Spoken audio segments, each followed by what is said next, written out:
सोचिए अगर एक रात आप अपने घर में सो रहे हो और सुबह उठते ही आपको पता चले कि आपका पूरा मोहल्ला अपनी जगह से गायब होकर एक ऐसी दुनिया में पहुंच चुका है जहां इंसानों की जगह करोड़ों साल पुराने शिकारी घूम रहे हैं। The end of wall street का सबसे बड़ा मिस्ट्री और ट्रेलर को ध्यान से देखे तो ये सिर्फ डायनासोर से बचने की कहानी बिल्कुल नहीं लगती। तो आखिर वॉल स्ट्रीट के साथ क्या हुआ, कौन है ये डेनिस और ग्रेग फैमिली, और क्या इस फिल्म का कनेक्शन किसी दूसरी रियलिटी से है? चलिए ट्रेलर को डिटेल में समझते हैं। सबसे पहले कहानी शुरू होती है एक बिल्कुल नॉर्मल अमेरिकन फैमिली से। हमारे मेन कैरेक्टर्स हैं डेनिस और ग्रेग और उनके दो बच्चे एंड्रयू और ब्रेन। शुरुआत में सब कुछ नॉर्मल फैमिली जैसा लगता है, घर, पड़ोसी, सड़क और रोजमर्रा की जिंदगी। लेकिन अचानक आसमान में एक बहुत तेज और मिस्टीरियस लाइट दिखाई देती है और इसके बाद सबसे अजीब चीज होती है, पूरा वॉल स्ट्रीट अपनी जगह से ही गायब हो जाता है।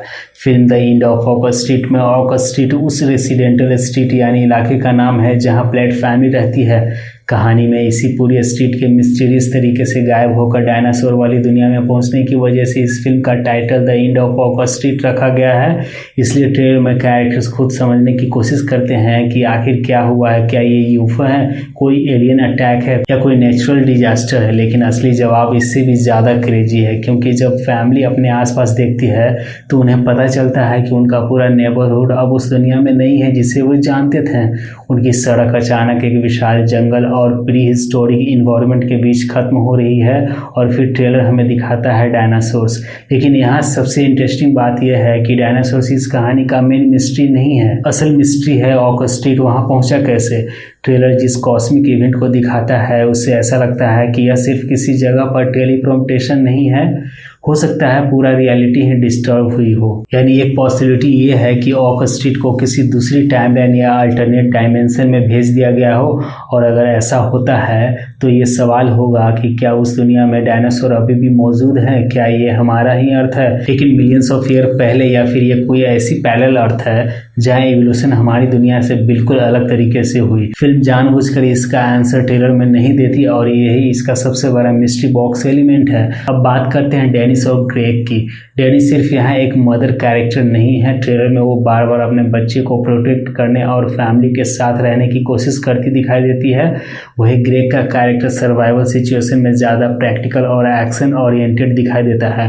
लेकिन यहाँ एक इंटरेस्टिंग चीज़ है, ऑफिशियल साइनोप्सिस साफ कहता है कि इस नई दुनिया में सरवाइव करने के लिए डेनिस और ग्रेग की फैमिली को एक साथ रहना होगा। इसका मतलब मूवी का इमोशनल कोर सिर्फ डायनासोर नहीं बल्कि फैमिली रिलेशनशिप होने वाला है। यानी बाहर डायनासोर का खतरा होगा लेकिन अंदर फैमिली के बीच मौजूद टेंशन और डर भी कहानी को आगे बढ़ाएगा। अब आते हैं इनके बच्चे एंड्रयू और ब्रेन पर। इस फिल्म में दोनों बच्चे सिर्फ विक्टिम नहीं होंगे, क्योंकि जब आप किसी नॉर्मल फैमिली को प्री हिस्टोरिक वर्ल्ड में डाल देते हैं तो बच्चों की मौजूदगी कहानी को और अनप्रेडिक्टेबल बना देती है। एक छोटी सी गलती पूरी फैमिली को डेंजर में डाल सकती है और ट्रेलर में जिस तरह फैमिली अलग अलग सिचुएशंस में दिखाई देती हैं उससे लगता है कि आगे चलकर सर्वाइवल के लिए उन्हें एक दूसरे पर पूरी तरह डिपेंडेंट रहना होगा। लेकिन अब आता है ट्रेलर का सबसे बड़ा सवाल, क्या the end of wall street का कनेक्शन क्लोवरफील्ड यूनिवर्स से है? देखिए ऑफिशियली अभी कोई ऐसा कॉन्फर्मेशन नहीं है, लेकिन थ्योरी इसलिए शुरू हुई क्योंकि इस फिल्म का पुराना वर्किंग टाइटल था फ्लोवर वैली स्ट्रीट और अब इसका नाम बदलकर the end of wall street कर दिया गया है। ऊपर से प्रोड्यूसर हैं जे अब्राहम की बैड रोबोट और कहानी में एक मिस्टीरियस कॉस्मिक इवेंट रियलिटी को बदल देता है। इसके अलावा डेनिस और ग्रेग की प्लेट सरनेम को लेकर लोगों ने कुछ कनेक्शन निकाला है, क्योंकि ओरिजिनल क्लोवरफील्ड में हुड फ्लैट नाम का एक कैरेक्टर था।